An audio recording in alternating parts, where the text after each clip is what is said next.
आपणा सर्वांचं मी आता गुरुगीतेच्या 7व्या भागामध्ये स्वागत करतो.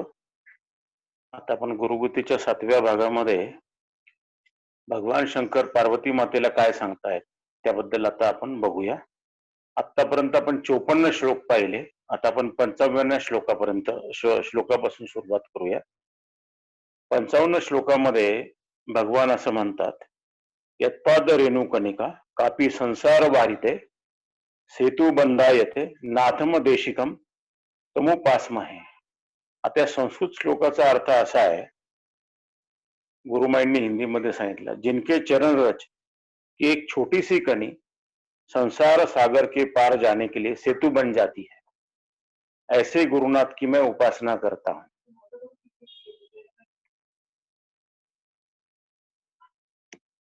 आता याचा अर्थ काय आहे की गुरूंच्या चरणांचं जे महत्व त्यांनी सांगितलं आहे त्याचा त्यांनी थोडक्यात अर्थ असं सांगितलंय की चरणांना जी धूळ लागते त्या धुळीचा एक कण जरी आपल्या शरीराला लागला किंवा तो एक कण जरी आपल्या माथ्याला लागला तरी संसार सागर जो आहे म्हणजे संसारात जे विविध ताप आपल्याला भोगायला मिळतात किंवा संसारातली सुखदुःख जी असतात ती आपण सहजतेने पार पाडू असं त्यांना सांगायचं आहे. आणि पुढे ते म्हणता, ऐसे गुरुनाथ की मैं उपासना करतो, म्हणजे गुरूंची मी अशा गुरूंची मी उपासना करतो. मग येन केन प्रकारे भगवान शंकर पार्वती मातेला सांगताय की गुरुची आपण उपासना केली पाहिजे आणि गुरूंच्या चरणांचं महत्व जे आहे ते आपण लक्षात घ्यायला पाहिजे.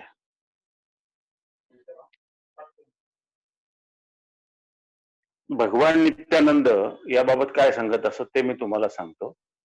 भगवान नित्यानंदांकडे बरेच लोक येत असत त्या काळामध्ये, म्हणजे 1961 का 63च्या अगोदरचा काळ आहे आणि ते फार कमी बोलत असत आणि त्यावेळी ते असं सांगत असत की केसाचा एक अग्रभाग जो असतो, एक केस जर घेतला आपण डोक्याचा, त्याचा जो अग्रभाग असतो त्या अग्रभागाचं जे टोक आहे तेवढी जरी श्रद्धा तुम्ही गुरूंवर ठेवली तरी गुरु तुमचा संसार हा पार करून देते.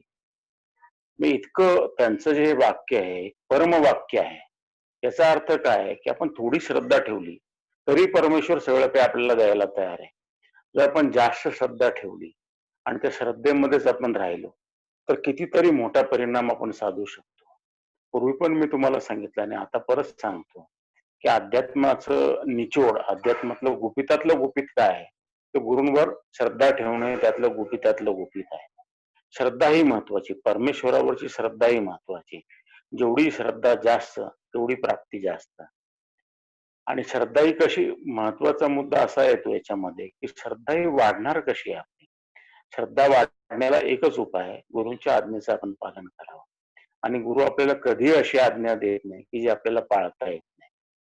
साधारणपणे मी पण तुम्हाला नेहमी एवढंच सांगतो की तुम्ही आठवड्यातून 1 किंवा 2 तास गोरगरिबांच्या, रुग्णांच्या सेवेमध्ये घालवा.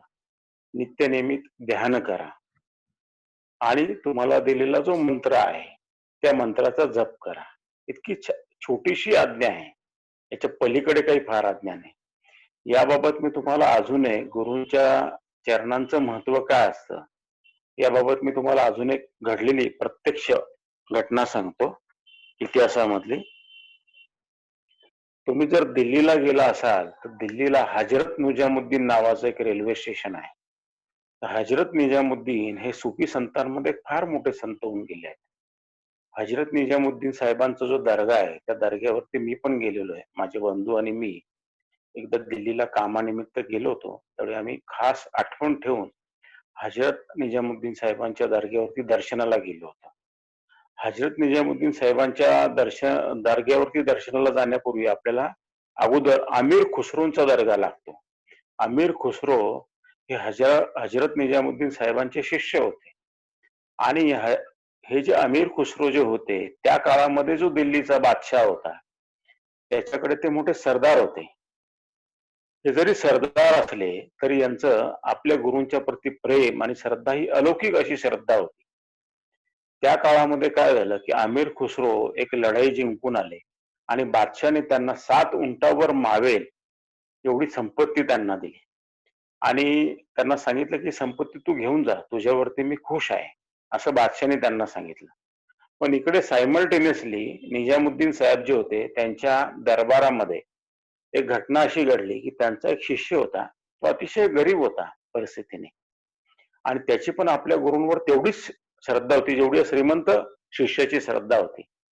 तर हा जो शिष्य होता हजरत निजामुद्दीन साहेबांचा, याच्या मुलीचं लग्न होतं आणि मुलीच्या लग्नाकरता तुम्हाला माहितच आहे स्वाभाविकपणे धन आणि संपत्तीची गरज पडते. जसं आपण ज्या तऱ्हेने आपण लग्न लावू त्या तऱ्हेने आपल्याला संपत्तीचा लागत असते.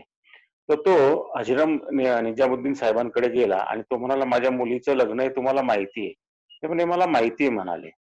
तर ते म्हणाले, तो म्हणाला आपल्या गुरूंना की तुम्ही असं करा की मला काहीतरी धन द्या जेणेकरून माझ्या मुलीचं लग्न मी पार पाडू शकेन. तर आता हजरत निजामुद्दीन साहेबांची एक सवय काय होती की त्यांच्याकडे जे काही धन येत असे म्हणजे शिष्य त्यांना आणून देत असत गुरूंच्या प्रती, त्यांची काय अपेक्षा नसे कधी, पण शिष्य त्यांना स्वतःहून धन, खाण्याच्या वस्तू, इतर काही गोष्टी त्यांना सप्रेम भेट देत असत गुरूंच्या प्रेमापोटी. हजरत निजामुद्दीन साहेब काय करत असे, आलेलं त्याच दिवशी वाटून टाकत असे, स्वतःजवळ काही ठेवत नसत ते. असा त्यांचा एक विशेष स्वभाव होता. ते त्यावेळी आपल्या आलेल्या शिष्याला म्हणाले की अरे माझ्याकडे सकाळपासून काही कोणी आज आलेलं नाहीये, कोणी आलं तर मी त्याला सांगेन आणि त्यांनी काही दिलं तर तुला देऊन टाकेल म्हणाले. तर तो म्हणाला मी थांबतो तुमच्याजवळ. ते म्हणाले काही हरकत नाही, तू थांब माझ्याजवळ. असं दुपार झाली आणि कोणी आलं नाही त्या दिवशी त्यांच्या दर्शनाला आणि इकडे हा जो शिष्य होता हा आपला वाट बघत होता, कोणी आलं तर ते आपल्या गुरूंना काहीतरी देतील आणि गुरु ते आपल्याला देतील आणि आपल्या मुलीचं लग्न पार पडेल. आता दुपार व्हायला लागली आणि संध्याकाळकडे सूर्य जातो की काय अशी चिन्ह होती. तर त्यावेळी हा शिष्य म्हणाला मी आता काय करू म्हणाले, लग्न तर आता लगेचच आहे माझं. ते म्हणाले तू असं कर, माझे जे जोडे आहेत म्हणजे पायामध्ये जे घालायच्या चपला आहेत, गुरूंचे जे जोड आहेत की ज्याला आपण वाहन म्हणतो, हे तू घेऊन जा म्हणाले, आता माझ्याकडे देण्यासारखं काहीच नाही म्हणाले तुला. तो म्हणाला ठीक आहे मी घेऊन जातो म्हणाले. तर त्याने ते जोडे हातामध्ये घेतले आणि तो चालायला लागला. आता गुरूंचे जे जोडे असतात किंवा त्यांच्या ज्या चपला असतात किंवा पादुका असतात त्याच्यामध्ये काय होतं की गुरु ते दिवसभर घालतात, त्यामुळे गुरूंची जी सगळी शक्ती असते ती चरणांमध्ये येते, चरणातून त्या पादुकांमध्ये किंवा त्या चपलांमध्ये किंवा त्या जोड्यांमध्ये जाते. जसं आपण आपल्या घरामध्ये वडीलधाऱ्यांच्या चरणांना नमस्कार करतो, शरीराला बरेच अवयव पण आपण चरणांना का नमस्कार करतो, तर त्यांच्यामधली जी पॉझिटिव्हिटी असते, त्यांनी केलेल्या साधनेचं जे फळ असतं, त्यांचा जो चांगुलपणा असतो तो त्या चरणांमध्ये उतरलेला असतो, म्हणून आपण चरणांचं दर्शन घेत असतो. आपल्याला लहानपणापासून माहिती आहे. तर त्याने ते चरण आपले जोडे घेतले आणि तो चालायला लागला. तो रस्त्याने आपल्या घराकडे जात होता आणि त्याच वेळी समोरून उंटावरती बसून अमीर खुसरो उंटावर बसून आणि त्याचे काही सैनिक असा तो विरुद्ध दिशेने चालला होता आणि पाठीमागून 7 उंट येत होते. त्या 7 उंटावरती राजाने दिलेली संपत्ती त्याच्याकडे होती. तर त्याचं सहज लक्ष पलीकडच्या बाजूला गेलं आणि त्याच्या लक्षात आलं तर आपल्या गुरूंचा हा शिष्य असा पायी चाललेला आणि त्याने नीट पाहिलं, त्याच्या लक्षात अरे हे ते जे जोडे आहेत ते तर आपल्या गुरूंचेच आहेत, निजामुद्दीन साहेबांचे जोडे त्याच्या हातामध्ये हा तिकडे चालला. तो खाली उतरला, त्याने उंट थांबवायला लावला, तो उंटून उतरला, तो रस्त्याच्या त्या बाजूला गेला. तो म्हणाला अरे गुरुबंधू तू कुठे चाललाय? तर तो म्हणाला माझ्या मुलीचं लग्न आहे आणि मी दिवसभर वाट बघत होतो की गुरुदेवांकडे कोणीतरी धन घेऊन येईल आणि ते मला देतील आणि मी माझ्या मुलीचं लग्न लावू शकेल, परंतु कोणी आलंच नाही. मग तो म्हणाले मग काय झालं? गुरु मला म्हणाले की माझे जोडे घेऊन जा तुझ्या कामास येतील म्हणे, माझ्याकडे तेवढंच आहे म्हणाले. तर मी जोडे घेतले आणि मी चाललो, आता मला माहिती नाही काय होईल. तर अमीर खुसरो खूप हुशार होता आणि त्याला गुरूंच्या जोड्यांचं महत्व माहित होतं. तर तो म्हणाला तू असं कर, हे जोडे मला देतोस का? तो म्हणाला मग तुला मी जोडे देऊन मी करू काय? तो म्हणाला माझ्या 7 उंटांवर जेवढं सोनं आहे, संपत्ती मी तुला देऊन टाकतो म्हणाले. तो म्हणाला खरंच असं तू म्हणतोय? पण तुम्ही खरोखर म्हणतोय? तो म्हणे मला चालेल म्हणे, हा सौदा मला मान्य आहे म्हणाले. आमिर खुसरोनी काय केलं, त्याच्याकडून जोड एक तबक मागवलं, तबकामध्ये जोडे ठेवले आणि ते आपल्या डोक्यावर ठेवलं तबक. म्हणजे डोक्यावर तबक, तबकामध्ये आपल्या गुरूंचे जोडे. आणि त्यांनी आपल्या सैनिकांना आज्ञा केली की मागचे जे 7 उंट आहेत ते तुम्ही विरुद्ध दिशेला वळवा. ते आता उंट आणि उंटावरचं सोनं मी याला दिलेलं आहे. याच्या घरापर्यंत याच्या बरोबर तुम्ही जा, म्हणजे जेणेकरून याच्या घरी हे उंट उतरवता येईल, उंटावरचं सोनं उतरवता येईल. आणि ते उंट विरुद्ध दिशेला फिरले.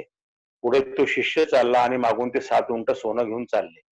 इकडे अमोर खुसरोने काय केलं, तो चालत चालत आपल्या गुरुदेवांजवळ आला आणि तो म्हणाला, "हे तुमचे जोडे मी परत आणलेत" म्हणाले. आणि त्यांनी ते जोडे आपल्या गुरूंच्या चरणामध्ये घातले असेल.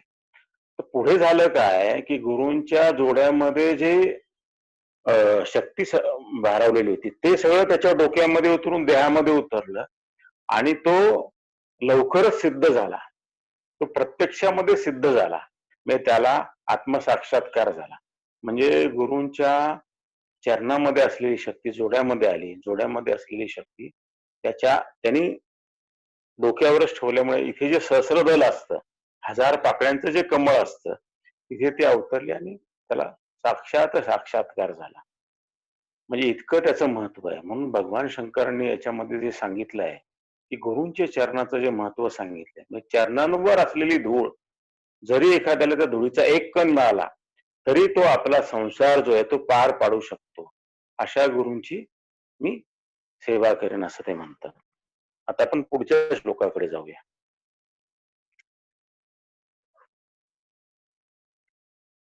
पुढचा जो 56वा श्लोक आहे, त्यामध्ये भगवान असं म्हणतात, यस्मादनुग्रह लब्धा महद ज्ञानमसृजते तस्मै श्री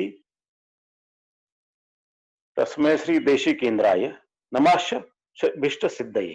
आता 56व्या श्लोकाचा गुरुमाईंनी हिंदीमध्ये जो अर्थ सांगितलाय तो असा आहे, जिनके अनुग्रह को प्राप्त कर महान अज्ञान का नाश होता है, ऐसे गुरुदेव को अपने इष्ट विषय की सिद्धी के लिए नमस्कार है. हे गुरुमाई काय म्हणतात त्याच्यामध्ये, किंवा भगवान शंकर आपल्याला काय सांगू इच्छितात, की गुरुंनी आपल्याला दीक्षा दिली म्हणजे अनुग्रह केला. अनुग्रह आणि दीक्षा देणे याचा अर्थ एकच, की काय होतं, की आपल्यामध्ये जे अज्ञान असतं, अनेक जन्मापासून आपल्यामध्ये जे अज्ञान साचलेलं आहे, त्या अज्ञानाचा नाश होतो. काय होतो? त्या अज्ञानाचा नाश होतो. कशामुळे नाश होतो? तो गुरूंनी दिलेली जी आपल्याला दीक्षा आहे किंवा गुरुंनी जो केलेला अनुग्रह आहे, त्या मार्गावर आपण चालायला लागतो. म्हणजे त्यांनी जी आपल्याला साधना शिकवली, त्या मार्गावर जसजसं आपण चालायला लागतो, तसतसं आपल्यामध्ये ज्ञानाचा उदय होतो, म्हणजेच अज्ञानाचा नाश होतो. आता ते पुढे काय म्हणतात, की ऐसे गुरुदेव को अपने इष्ट विषय के सिद्धी के लिए नमस्कार आहे. म्हणजे आपल्या जीवनामध्ये आपल्याला काही काही गोष्टी हव्या असतात. वेळोवेळी आपल्याला काही गोष्टी हव्या असतात. कोणाला 10वीचा रिझल्ट हवा असतो, कोणाला 12वीचा रिझल्ट हवा असतो, कोणाला एखादं घर हवं असतं, कोणाला आपल्या मुलीकरता चांगला जावई हवा असतो, एखाद्याला सून चांगली हवी असते, एखाद्याला प्रमोशन हवं असतं. तर ते काय म्हणतात, की आपण इष्ट सिद्धी के लिए इष्ट सिद्धी प्राप्त. तर सिद्धी हा थोडा वेगळा विषय, त्याच्यावर मी नंतर बोलतो. प्रत्यक्षामध्ये काय आहे, की आपल्याला जे जे हवं असतं ते आपण गुरूंकडे मागावं. आणि जशी आपली श्रद्धा असते तशा तशा गोष्टी आपल्याला मिळतात. आता याबाबत मी तुम्हाला एक छोटीशी गोष्ट पूर्वी सांगितली होती. तिची जरा पुनरावृत्ती होईल. पण गुरुगीतेमधले श्लोक आपण बघतो आहे, म्हणून मी तुम्हाला ती परत सांगतो. आपल्या आश्रमाच्या एक शिष्या आश्रमामध्ये येण्यापूर्वी, म्हणजे त्यांना दीक्षा देण्यापूर्वी त्यांचा डिव्होर्स झालेला होता आणि त्या व्यवसायाने डॉक्टर आहेत त्या. तर डिव्होर्सच्या कामाकरता त्या नाशिकवरून मुलुंडला जाणार होत्या. त्या मुलुंडला कशा जायच्या? पंचवटी एक्सप्रेसमध्ये बसायच्या आणि दादरला उतरायच्या आणि परत रिव्हर्स यायच्या त्या पाठीमागे दुसऱ्या ट्रेननी. तर त्या दिवशी काहीतरी पंचवटी ट्रेन लेट झाली आणि त्यांच्या असं लक्षात आलं, की गाडी लेट झालेली आहे. तर आता आपण वेळेवर कोर्टामध्ये कसं काय पोहोचू? अशी त्यांच्या मनाला हुरूर आणि चिंता लागली. तर त्यांनी असा विचार केला, की आपण गुरूंची प्रार्थना करावी. ते काय असेल ते आपलं बघून घेतील आणि त्यांनी गुरूंची प्रार्थना सुरू केली, गुरूंचा जप सुरू केला. मग एक त्यांच्या बाजूचा माणूस त्यांना म्हणाले, त्यांची चुळबुळ पाहून, "तुम्ही काय एवढी चुळबुळ करता?" ते म्हणाले, की "मला खरं मुलुंडला उतरायचंय" म्हणाले. ते म्हणे, "तुम्ही प्रयत्न करून पहा, दरवाजात उभे राहा" म्हणाले तुम्ही. कदाचित जर ट्रेन स्लो झाली तर तुम्हाला उतरता येईल, पूर्ण थांबली तर तुम्ही उतरा. आणि त्या दरवाजामध्ये आपलं सामान घेऊन, बॅग घेऊन उभ्या राहिल्या त्या दरवाजामध्ये आणि मनात ते गुरूंच्या प्रती त्यांचा जो भाव होता, श्रद्धा जी होती, तशी प्रार्थना त्यांची चालू होती. आणि प्रत्यक्षामध्ये मुलुंडला गाडी स्लो झाली, स्लो स्लो ती एखाद्या अर्ध्या मिनिटाकरता थांबली आणि पटकन गाडीतून प्लॅटफॉर्मवर उतरल्या आणि वेळेवर कोर्टात पोहोचल्या. असं झाल्यानंतर त्यांनी आश्रमामध्ये येऊन, म्हणजे ध्यानाच्या वर्गामध्ये ज्यावेळी आपण एकामेकाला अनुभव सांगतो त्यावेळी त्यांनी हा सांगितला. आता काय केलं परमेश्वराने? परमेश्वर म्हणजे परब्रह्म म्हणजे हे काय एकच आहे सारे. काय केलं की परब्रह्माने सगळं जग व्यापून राहिलेलं आहे. त्यामुळे काय झालं की शेजारच्या माणसाला चा वापर करण्यात आला आणि त्याच्या मुखातून प्रत्यक्ष बोलणं झालं आणि त्यांना दरवाजात उभं करून ट्रेन काहीतरी निमित्त करून क्षणभराकरता थांबवण्यात आली. म्हणजे गाडीने पण चूक केली नाही आणि यांनी पण चूक केली नाही, उतरल्या. आता म्हणजे आपण आपली प्रार्थना जर प्रामाणिक असेल आणि आपली श्रद्धा जर प्रामाणिक असेल तर असे अनुभव येण्यास हरकत नाही. परंतु चुकीच्या गोष्टी करता, चुकीच्या प्रार्थने करता, दुसऱ्याचं वाईट व्हावं, दुसऱ्याचं अशुभ व्हावं, अशा प्रार्थनेचा उपयोग होत नसतो. त्या प्रार्थना कधीही सफळ होत नसतात. आता सिद्धी हा जो विषय याच्यामध्ये म्हटला आहे, तर सिद्धी हा मोठा विषय आहे. सिद्धी या अनेक प्रकारच्या असतात. तर सिद्धीच्या पाठीमागे आपण लागू नये आणि सिद्धी करता आपण साधना करू नये. परमेश्वर देईल तो प्रसाद, परमेश्वर देईल तो प्रसाद, म्हणून आपण सिद्धीच्या पाठीमागे लागू नये आणि सिद्धीच्या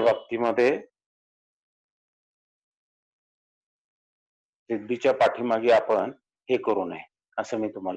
आता 58वा श्लोक आपण घेऊया. 58व्या श्लोकामध्ये भगवान असं म्हणतात, कथादी चित्ररेखाच सहस्रदल मंडले हंस पराश्व त्रिकोण च स्मरेन मध्यम गुरुम. आता 57 आणि 58 श्लोकाचा जो अर्थ आहे तो गुरुमा हिंदीमध्ये असं सांगतात, जिनका चरण कमल संसार के सब दावन लोका विनाशक है, उन श्री गुरुदेव का ब्रह्मरंध्र में चंद्रमंडल के अंदर श्वेत कमल के बीच तथा सहस्रदल मंडल रूपी कमल में अकथादि 3 रेखाओं में से निर्मित और ह स वर्णों से युक्त त्रिकोण में ध्यान करो. आता मी तुम्हाला एक एक वाक्य घेऊन त्याचा अर्थ समजून सांगतो. यात काय म्हटलं की जिनका चरण कमल संसार के सब दावन लोका विनाशक आहे.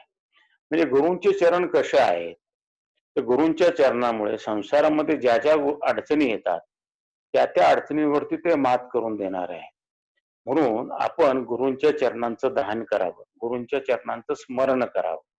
गुरु ज्या दिशेला राहतात त्या दिशेला सकाळी उठल्यानंतर किंवा संध्याकाळी किंवा दुपारी मानते आपण त्या दिशेला मुख करून तिकडे चरण आपल्या नजरेसमोर आणून, गुरुमूर्ती आपल्या नजरेसमोर आणून अत्यंत श्रद्धाभावाने नमस्कार करावा. बरोबर आहे. आता त्यांनी पुढे काय सांगितले, ब्रह्मरंध्र म्हणजे इथे ब्रह्मरंध्र म्हणजे चंद्र कमल के बीच, वर जे सहस्रदल आहे आणि इथे जे आहे हे आज्ञाचक्र आहे. आता मूलाधार चक्र जे आहे, मूलाधार चक्राच्या वर स्वाधिष्ठान चक्र आहे, त्याच्या नंतर नाभी जी आपली, त्या नाभीच्या इथे नाभी चक्र आहे, त्याच्यानंतर हृदयाच्या इथे हृदय चक्र आहे, गळ्याच्या इथे विशुद्ध चक्र आहे, इथे आज्ञा चक्र आणि इथे सहस्रदल आहे. हे जे प्रत्येक जे चक्र आहे ना, या म्हणजे मूलाधार चक्राच्या ठिकाणी कुंडलिनी शक्ती ही सर्पाकृती वेटोळा घालून, सर्पाची तिला उपमा देण्यात आली, ती वेटोळा घालून बसलेली.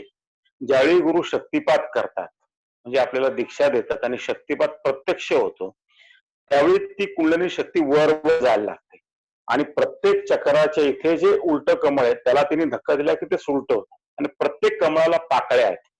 आता हे जे सगळे कमळ आहेत ना, यांच्या जर पाकळ्यांची जर बेरीज तुम्ही मोजली त्याचे 52 वर्णाक्षरे अ आ इ उ तेवढीच ती बेरीज आहे आणि प्रत्येक पाकळीवरती एक एक वर्णाक्षर अ आ इ उ असं प्रत्येक याच्यावरती ते वर्णाक्षर आहे. आणि इथे जे 1000 पाकळ्यांचं कमळ आहे त्याला सहस्रदल म्हणतात. आता जसजसं शक्ती जी वर वर जाते तर जे जे चक्र भेदन केलं जातं शक्ती, त्या पाकळ्यांवर जे जे वर्णाक्षर आहे त्या त्यानुसार आपल्याला अनुभव येतात किंवा सिद्धी मिळतात किंवा त्या त्या गोष्टी परमेश्वर आपल्याला देतो. असा त्याचा खरा अर्थ आहे. आता इथे भगवंतांना काय म्हणायचंय की सहस्रदल आणि आज्ञाचक्र, इथे आज्ञाचक्रावर ज्या दोन पाकळ्या आहेत आणि इथे ज्या त्रिकोणाच्या ज्या पाकळ्या यांच्यावर जी वर्णन आहे त्यांच्या ह स ठ या वर्णांमध्ये जर एक त्रिकोण काढला, त्याच्या पाठीमागचा त्रिकोण काढला, तर त्याच्यामध्ये आपले गुरुचरण आहे किंवा हृदय जे आहे, हृदय चक्रापासून तो वरपर्यंत असे तीन वर्ण जोडले, याच्यामध्ये या दोन त्रिकोणांमध्ये गुरूंचे चरण आहेत असं आपण समजावं आणि त्याचं ध्यान करावं. थोडक्यात त्याचा अर्थ काय आहे की गुरुमूर्तीचं ध्यान करा, गुरुचरणांचं ध्यान करा हे त्यांना सांग. बरेच शिष्य काय करतात, ते अशी कल्पना करतात की गुरूंचे चरण माझ्या हृदयामध्ये आहे आणि डोळे मिटल्यानंतर ध्यान सुरू झाल्यानंतर गुरूंचे चरण माझ्या हृदयामध्ये आहे, गुरूंचे चरण माझ्या सहस्रदलमध्ये आहे, अशी कल्पना करून ते मिटलेल्या डोळ्यांच्या समोर आणून ध्यान करतात. हे गुरूंचं ध्यान करा, गुरूंच्या चरणांचं ध्यान करा असं त्यांना सांगायचं. आता ही जी टेक्निकल भाषा आहे की कोणतं कमळ कुठे आहे आणि कोणत्या कमळाच्या पाकळीवर कोणता वर्ण आहे याच्यामध्ये तुम्ही फार डिटेल जाऊ नका. मी पण माझ्या गुरूंना थोडा प्रश्न विचारणाराच विद्यार्थी मी होतो आणि गुरुदेव मला सांगत असत, प्रश्न विचारण्यापेक्षा साधना करणं जास्त महत्वाचं आहे. मी प्रश्न विचारू नये असं नाही, पण साधनेला जास्त महत्व आहे. आणि मी साहजिकच माझ्या गुरुदेवांची, गुरुचरणांची, गुरुदेवांची म्हणजे गुरुमूर्ती समोर आणून त्यांना नमस्कार करून माझी ध्यान साधना चालू करत असे. आणि तो काळच असा होता की गुरूंच्या शिवाय काही दिसतच नसे. गुरु आणि गुरु, केवळ गुरु आणि गुरु. गुरूंच्या म्हणजे दैनंदिन कामकाज मी करत असे, घरातली काही छोटी मोठी कामं जी संसारातली असतात ती मी करत असे. घरा संसार तर माईंनीच सांभाळून घेतलाय, ऑफिस मधली पण मी कामं करत असे, पण सगळं ध्यान, ध्येय आणि सगळं लक्ष गुरुमूर्तीकडे होता. प्रत्यक्षामध्ये असंच घडलंय आणि असंच घडलेलं आहे. आता पुढे वाचतो मी.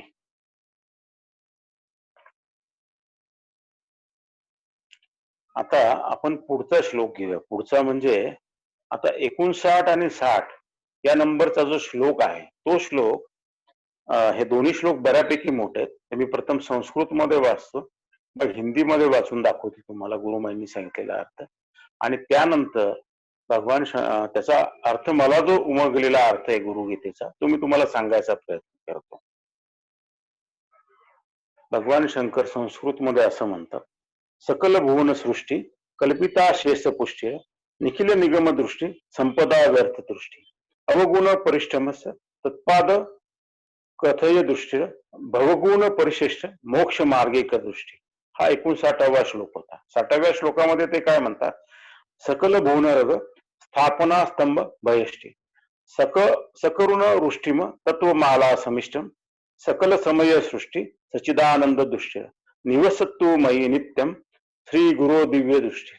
आता श्लोक मोठा आहे, दोन्ही श्लोक. या दोन्ही श्लोकांचा गुरुमांनी एकत्रित अर्थ सांगितला. तो अर्थ आता मी सांगतो, तो तुम्ही लक्ष देऊन ऐका. तो अर्थ काय, संपूर्ण लोगों को सृजन करने वाली, म्हणजे जे सगळे लोक आहे त्या लोकांना सृजन करणारी ही दृष्टी आहे. गुरुदेवांच्या दृष्टीबद्दल या दोन श्लोकांमध्ये अर्थ दिलेला आहे.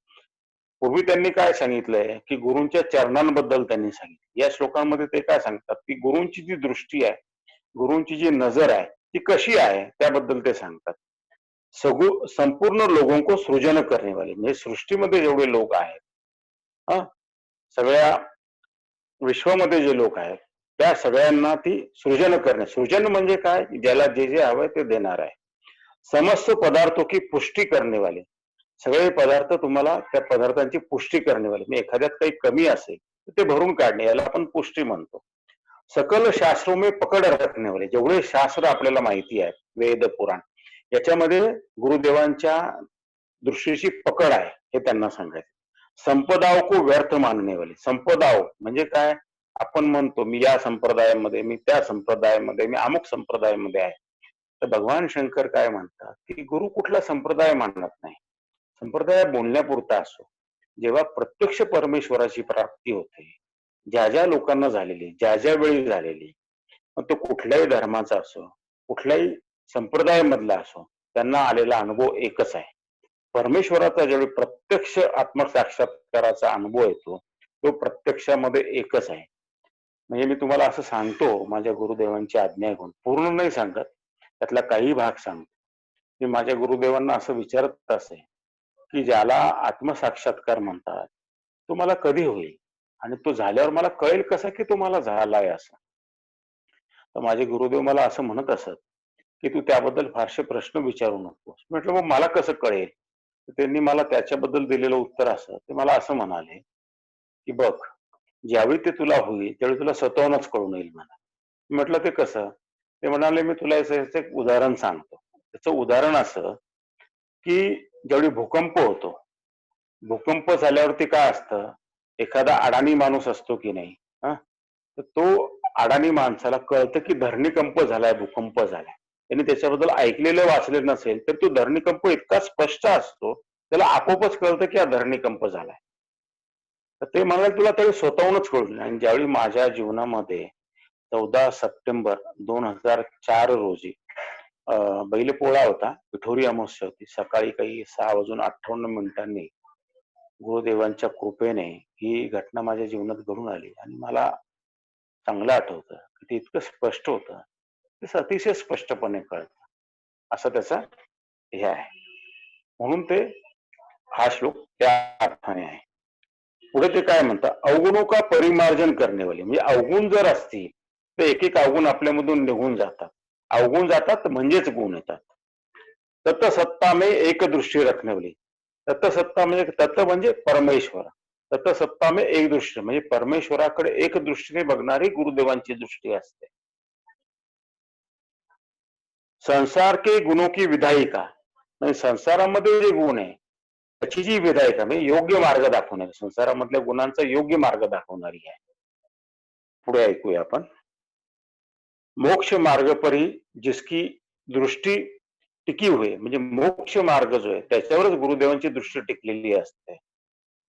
समस्त लोगों के रंगमंच की स्थापना के लिए जो आधारभूत स्तंभ के समान है, तर गुरुदेवांची दृष्टी कशी आहे की समस्त सृष्टीचा जो रंगमंच आहे त्याला आधार देणारी त्यांची दृष्टी आहे.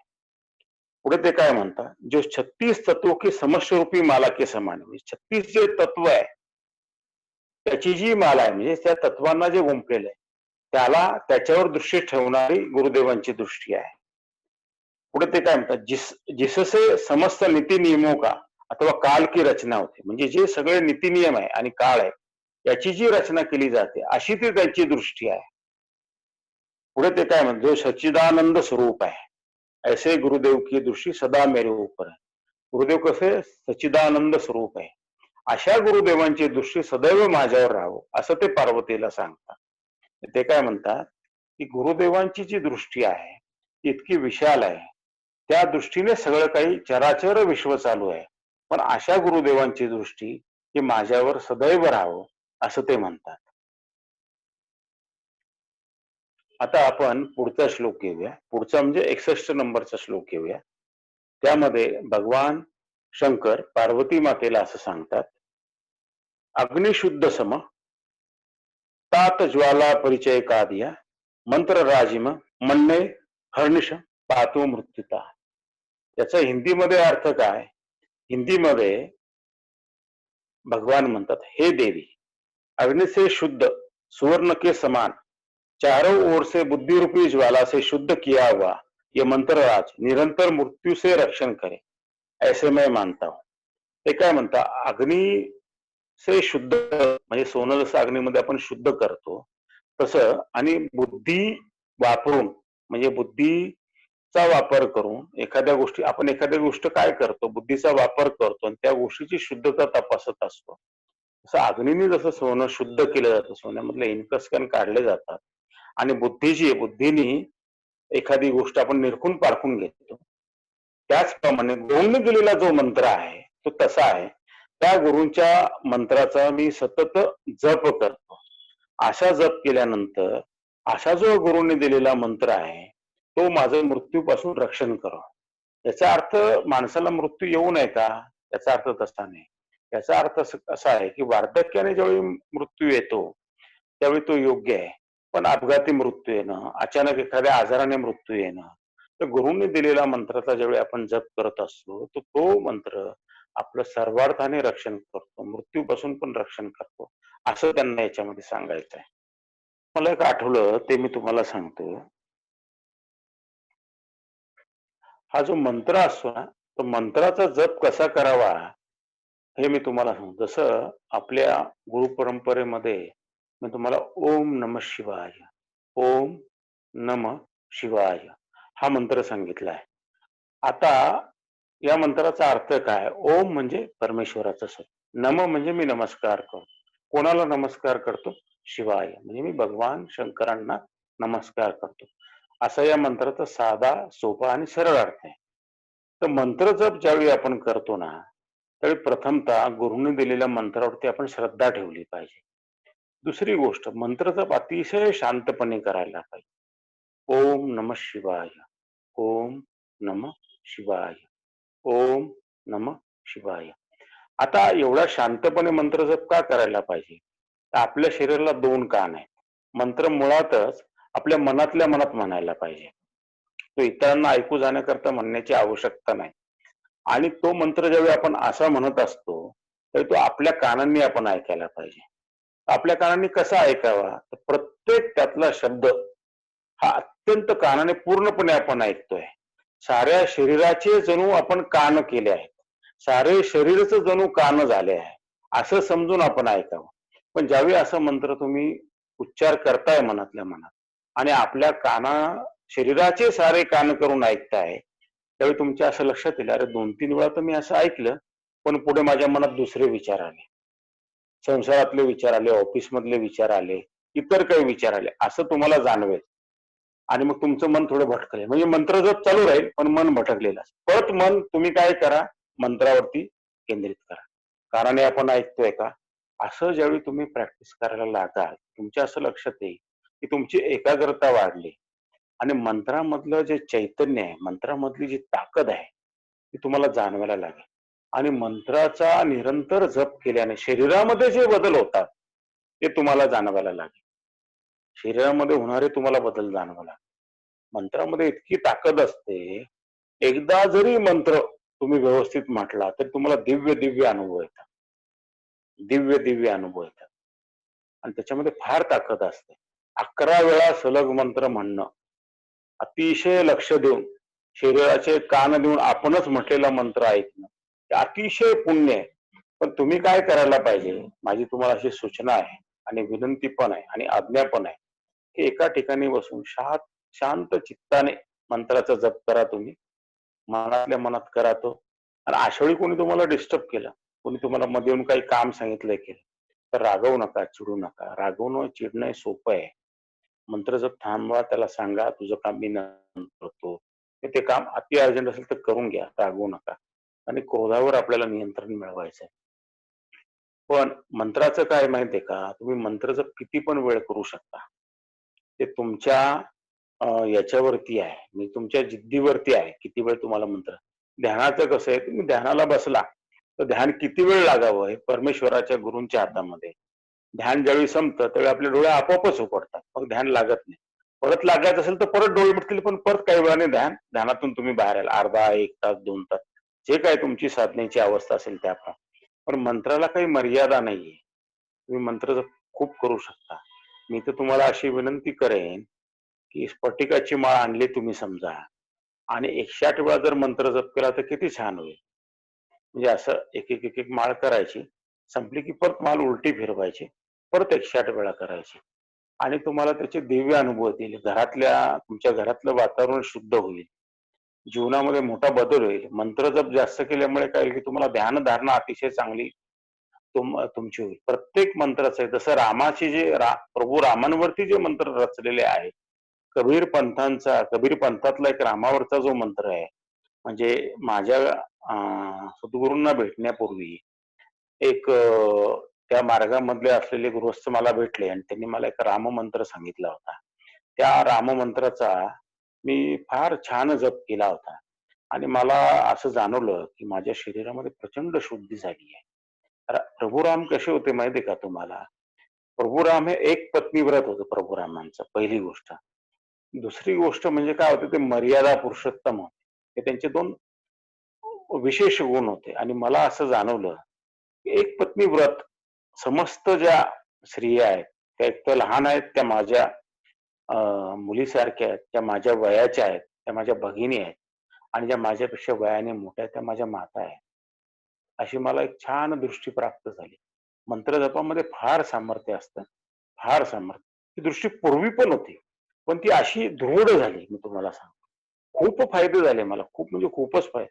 आणि मग पुढे ध्यास लागला, की अरे रामाचं दर्शन होईल का? एवढा आपण मंत्र जप करतोय. हे मी तुम्हाला सांगणार नाही मी किती मंत्र जप केला. पण तसं सांगणं म्हणजे ते अहंकाराचं लक्षण होईल म्हणून मी तुम्हाला सांगत नाही. आणि तो ध्यास वाढत वाढत गेला आणि तो खूप वाढला. हृदयामध्ये पवित्र वातावरण निर्माण झालं परमेश्वर दर्शनाचं आणि प्रत्यक्षामध्ये मग सद्गुरू भेटले. आणि मग त्यांनी दीक्षा दिली मे महिन्यामध्ये आणि सप्टेंबर महिन्यामध्ये 2004 ला त्यांच्याच कृपेने ते सगळ्या काही घटना घडून आल्या. तर मंत्राचं असं विशेष महत्व असतं. त्यामुळे तुम्हाला दिलेल्या मंत्राचा तुम्ही जप करा. तुम्ही ट्रेनमध्ये प्रवास करतात, बसमध्ये प्रवास करतात किंवा एखाद्या ठिकाणी गेलेला असतात. त्यावेळी काही बोलण्याची आवश्यकता नसते, ऐकायचं पण काही नसतं. अशा वेळी पण आपण मंत्र जप करू शकतो आणि आपण वेळ काढला पाहिजे. वेळ काढून मंत्र जप केला पाहिजे. ही सबब खोटी की मला वेळ मिळत नाही. 10-11 मिनिटं तर तुम्ही सहज करू शकता. तुम्ही अगदी अर्धा तास जर काढला, सकाळी एक 15 मिनिटं काढले, संध्याकाळी एक 15 मिनिटं काढले किंवा 24 तासामध्ये एक 7-7 मिनिटं 3 वेळा काढले, तरी 108 वेळा तुमचं जप होऊन जाईल किंवा 1001 वेळा जप होऊन जाईल.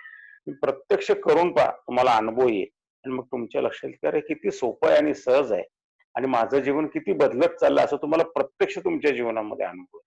आणि तुमच्या घरी येणारे लोक, मित्रमंडळी, नातेवाईक, घरातले लोक तुम्हाला म्हणायला लागतील की तुमच्या चेहऱ्यावर एक तेज आलेलं आहे. तुमच्या सानिध्यामध्ये बसल्यावर त्यांना आनंद वाटतोय. तुमच्या सानिध्यात राहिल्यानंतर त्यांना प्रसन्नता वाटते. त्यांना तुमच्याशी बोलावसं वाटतंय. असे दिव्य अनुभव तुमच्या सानिध्यात आलेल्या लोकांना येतील. काय होईल की परमात्मा तुमच्यामधलं तेज दिवसेंदिवस प्रकट करेल. कंदिलावरची जी काजळी आहे, आत्म्याचा जो आत्मा आहे आणि शरीर हे कंदिल रूपी आहे. ती जी काजळी अनेक जन्मांची ती पुसली जाईल टप्प्याटप्प्यात आणि ध्यान तर अतिशय गाढ लागेल, ते काही सांगायलाच नको. म्हणून तुम्ही मंत्र अतिशय आनंदाने, श्रद्धापूर्वक मी सांगितलेल्या पद्धतीने करा, असे माझं तुम्हाला सांगणं आहे. आता आपण पुढच्या श्लोकाकडे जाऊया.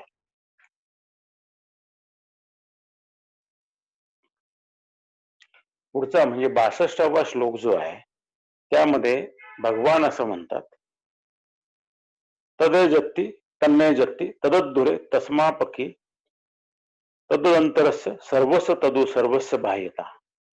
हा 62व्या श्लोकाचा अर्थ काय आहे? त्याचा हिंदीमध्ये गुरुमाईंनी सांगितलेला अर्थ असा आहे, व तत्व. व तत्व म्हणजे काय? गुरुतत्व किंवा ब्रह्मतत्व, एकच त्याचा अर्थ.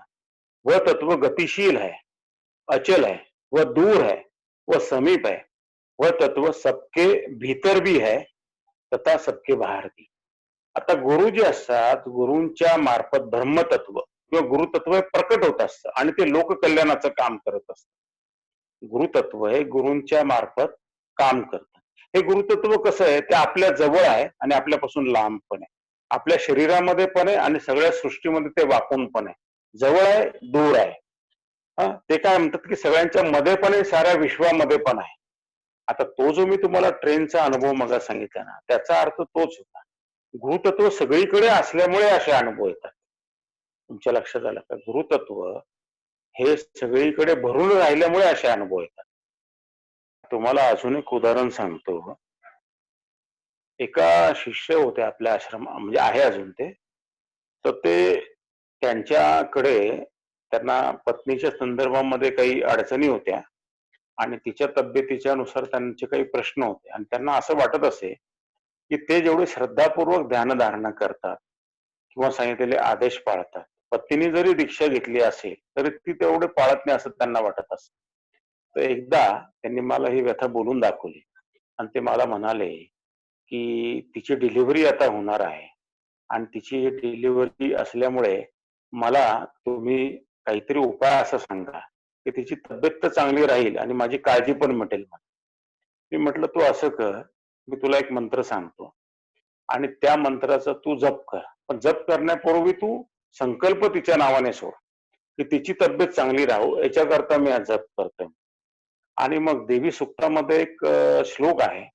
त्या श्लोकाचा म्हणजे त्या मंत्राचा अर्थ असा आहे की देवीच्या कृपेने देवी जर संतुष्ट असेल तर शरीरामध्ये कुठलाही रोग शिल्लक ठेवत देवी संतुष्ट असेल तर शरीरामध्ये कुठलाही रोग ठेवत नाही.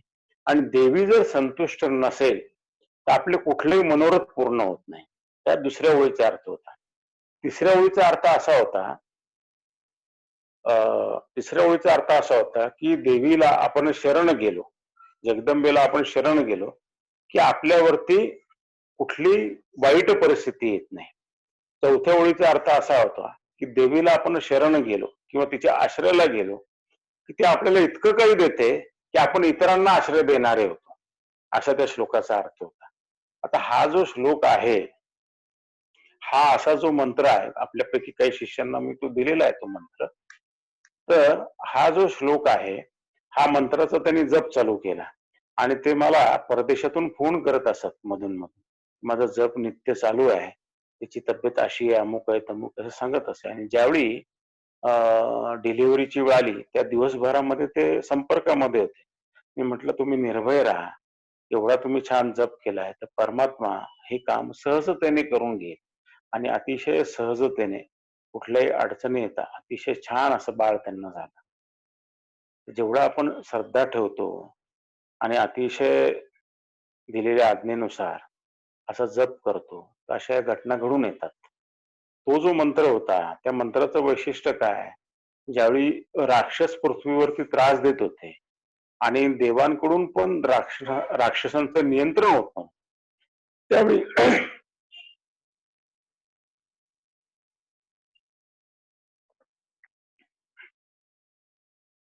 त्यावेळी त्यावेळी देवांनी देवीची प्रार्थना केली आणि तिची प्रार्थना केल्यानंतर जी दुर्गा आपण बघतो, महाकाली, महासरस्वती आणि महालक्ष्मी 16 भुजांवाली आपण जी बघतो ती प्रकट झाली आणि त्या देवीच्या प्रकट रूपाने राक्षसांशी युद्ध केलं. सिंहावरती बसून वगैरे युद्ध केलं जे आपण वाचतो देवी सुक्तामध्ये. आणि ते युद्ध जिंकलं आणि या पृथ्वी तलावरती तिने आनंद निर्माण केला आणि परत चांगलं राज्य निर्माण केलं. तर तिने केलेल्या पराक्रमामुळे देव तिची जी स्तुती करायला लागली देवीची, त्या स्तुतीमध्ये जी वाक्य निघाली संस्कृतमध्ये त्या काही वाक्यांची मंत्र तयार झाले. त्यापैकी एक वाक्य म्हणजे हा मंत्र होता. आता आपण पुढे जाऊया.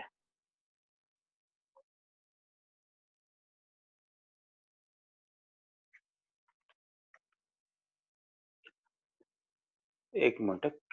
किती वाजले सोनाली? 11:30 म्हणजे आपल्याकडे 9 वाजले असतील ना सर? 9ला 1 मिनिट कमी. बर बर, आपण पुढचा श्लोक घेऊया. हा, पुढच्या श्लोकामध्ये भगवान शंकर असं म्हणतात 63व्या श्लोकामध्ये, अजून जराहो च अनादीनन अविकाराशदानंद नियात मनोमान. माझ्या संस्कृतकडे तुम्ही फारसं जाऊ नका, ते संस्कृत तेवढं चांगलं नाहीये, पण मी त्याचा अर्थ तुम्हाला तर हिंदीमध्ये सांगतो. हम शब्द से वर्णित वह तत्व अज अजर अनादि और मृत्यु रहित है, निर्विकार चिदानंद स्वरूप अणु से सूक्ष्म और महत से महान है. याच्यामध्ये काय सांगतात भगवान की हे जे तत्व आहे ते हम या शब्दाने वर्णन केलेलं आहे. ते तत्व कसं आहे की ते अजर आहे. अजर आहे म्हणजे अजरामर आहे, सगळीकडे पहिल्यापासून आहे, पूर्वीपासून आहे, आता आहे, पूर्वी पण होतं, अनादि अनंत आहे. हा, ते मृत्यूरहित आहे. हे गुरुतत्व कसं मृत्यूरहित आहे, अजर आहे, अमर आहे. ते कसं निर्विकार आहे, ते परत कसं चिदानंद स्वरूप आहे, चिदानंद स्वरूप आहे. आणि ते अणु इतकं सूक्ष्म आहे, अणु जो असतो त्याच्या इतकं सूक्ष्म आहे आणि ते महान से महान आहे, म्हणजे अतिशय दिव्य विश्व एवढं आहे, म्हणजे त्याची तुम्ही कल्पना करू शकत नाही असं ते गुरुतत्व. हे लहान आहे, मोठं आहे, सगळीकडे व्यापून आहे. खरं तुम्हाला सांगू का, प्रत्यक्षामध्ये काय होतंय की गुरुतत्व असं काम करत. त्यामुळे बऱ्याच वेळा आपल्याला असं लक्षात येतं की आपण गुरूंची एकीकडे प्रार्थना करतो, आपण जरी त्यांच्यापासून लांब असलो, किती अंतर दूर असलो, तरी देखील गुरुतत्व काम करतं. जेव्हा दीक्षा दिली जाते ना, काही शिष्यांना मी ते दुसऱ्या देशामध्ये असताना दीक्षा दिली.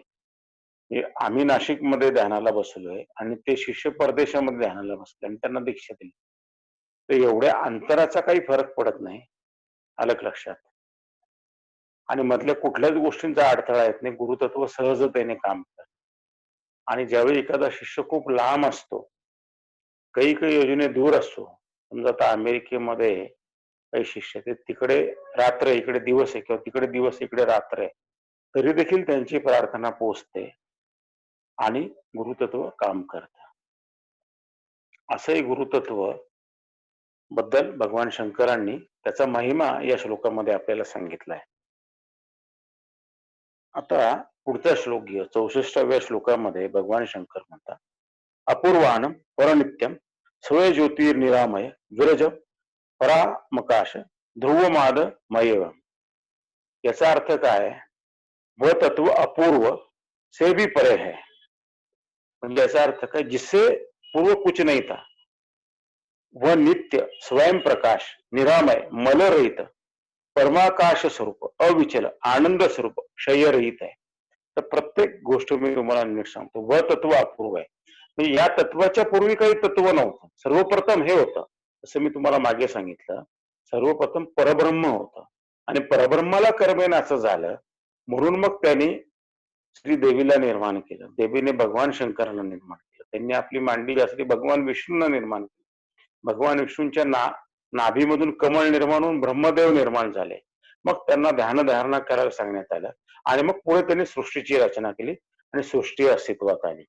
हे प्रथम गुरुतत्व म्हणजे परब्रह्म होतं आणि हे परब्रह्म सगळ्यांच्या अगोदर होतं असं त्यांना सांगायचंय. व नित्य आहे. हे कसं आहे की सदैव आहे, म्हणजे कुठल्याही युगामध्ये आहे. ते कसं आहे? स्वयंप्रकाश आहे, ते स्वतःच प्रकाशित आहे, निरामय आहे, हा, मलरहित आहे, ते कशानेही मलिन होत नाही, ते मलरहित आहे. पुढे ते कसं? परमाकाश स्वरूप आहे, ते सदैव प्रकाशित आहे, परमप्रकाश त्याच्यामधून सदैव बाहेर पडतोय. दुसरं ते काय सांगतात? अविचल आहे, ते विचल होत नाही, अविचल आहे. काही झालं तरी ते अविचल, कारण त्यांनीच सगळं काही निर्माण केलेलं आहे. पुढे ते काय सांगतात? आनंद स्वरूप आहे, ते सदैव कसं आहे? आनंद स्वरूप आहे. त्याच्या जो जो सानिध्यात येतो त्याला आनंदाची अनुभूती, त्याच्या सानिध्यात जो जो येतो त्याला आनंदाची अनुभूती. क्षयरहित आहे, ते कधीही संपत नाही, ते क्षयरहित आहे. मागे पण मी तुम्हाला सांगितलं, गुरूंकडे द्यायला खूप असतं, त्यांना घेणारा हवा असतो. एकदा माझ्याकडे हे आनंद स्वरूप या शब्दावरून आठवलं, म्हणून मी तुम्हाला एक घडलेली छोटीशी गोष्ट सांगतो. एकदा नाशिक मधले काही शिष्य मला भेटायला आले. ते आपसात एकमेकाचे नातेवाईक होते. असे ते 4 एक जण माझ्याकडे आले भेटायला आणि संध्याकाळची वेळ होती. त्यांनी मला फोन केला 7 सव्वा 7 ला. ते म्हणाले, तुम्ही घरी असाल तर आम्ही येऊ का भेटायला? आम्ही तुमच्या घराच्या जवळच आहोत. मी म्हटलं या, काही हरकत नाही. ते आले आणि त्यांना त्यांच्याच एका नातेवाईकाची जरा चिंता पडलेली होती. त्यांचे एक नातेवाईक जरा त्यावेळी नीटसं वागत नव्हते आणि त्यांना असं वाटत होतं की ह्यांनी नीट वागलं पाहिजे, नीट बोललं पाहिजे. आणि त्या नातेवाईकांना मी ओळखत होतं. चांगल्यापैकी माझी आणि त्यांची ओळख होती. आणि ते त्यांच्याबद्दल एक एक गोष्टी प्रत्येक जण मला सांगत होते. आणि ते म्हणाले, इतकी आम्हाला चिंता लागून राहिली, काय करावं? मग जो काही परमेश्वर जसं गुरुचा देह वापर करतो, गुरूंच्या जिभेचा वापर करतो, तर त्याप्रमाणे त्यांना काही काही गोष्टी सांगितल्या गेल्या. त्याचा सार असा होता की काळजी करू नका, सगळं काही ठीक होऊन जाईल, तुम्ही चिंता करू नका. अशा आशयाचं ते बोलणं झालं. आणि नंतर ते काही त्यांना चहा वगैरे दिला असेल प्रसाद आणि मग ते गेले. ते गेल्यानंतर दुसऱ्या दिवशी त्यांच्यापैकी एक जण मला भेटला आणि तो म्हणाला, अहो काल काय झालं? म्हणाले, तुम्हाला मला सांगायचं राहिलं. म्हटलं काय झालं? त्यामुळे आम्ही दिवसभर खूप ठिकाणी फिरलो म्हणे आणि आम्ही चौघं मिळून खूप कामं करत होतो दिवसभर. तुमच्याकडे आलो ना आम्ही, तुम्ही लगेच या म्हणालो, आम्ही आलो ना. आम्ही इतके दमलेलो होतो, इतके दमलेलो होतो, आमच्याकडे बोलण्याचं पण त्राण नव्हतं, शरीर थकलेलं होतं. पण तिथे आल्यानंतर काय झालं, आमच्यामध्ये असा काही उत्साह आला, असं काही चैतन्य आलं की जसं काय आत्ताच आम्ही झोपेतून उठलो, इतकं आम्हाला उत्साह आणि आनंद आमच्यामध्ये निर्माण झाला. मी म्हटलं, अरे परब्रह्म जे आहे, गुरुतत्व जे आहे, ते प्रत्यक्ष गुरुदेहामधून काम करून घेत असतात. ते हा आनंद, ते कसं आनंद स्वरूप आहे. हा जो शब्द याच्यामध्ये आला, या शब्दाचा अर्थ तुम्हाला कळावा म्हणून मी तुम्हाला छोटीशी घडलेली घटना सांगितली. आता आपण पुढच्या श्लोकाकडे जाऊया. पुढचा जो श्लोक आहे तो 65वा आणि 66वा श्लोक मी एकत्र घेतो.